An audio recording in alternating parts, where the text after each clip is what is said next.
Assalomu alaykum hammaga. Bu ko'rib turgan o'simliklaringiz burnak deb ataladi. Burnak gaymarit uchun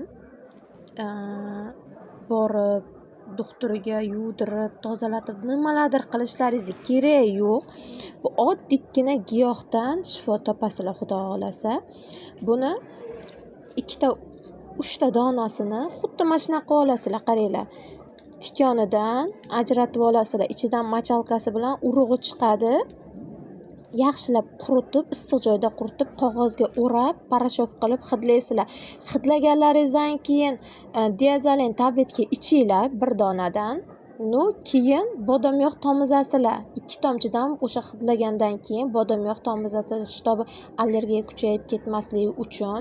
Bir marta hidlasanglar yetadi. Buni har kuni hidlanmaydi.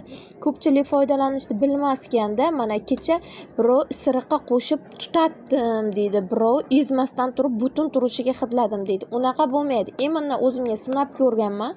4 yil oldin natija zo'r, xudoga shukr. Hech ham bezovta qilmaydi gaymaritim. Xuddi men foydalangandek, men aytgandek qilib foydalansanglar, natija bomba.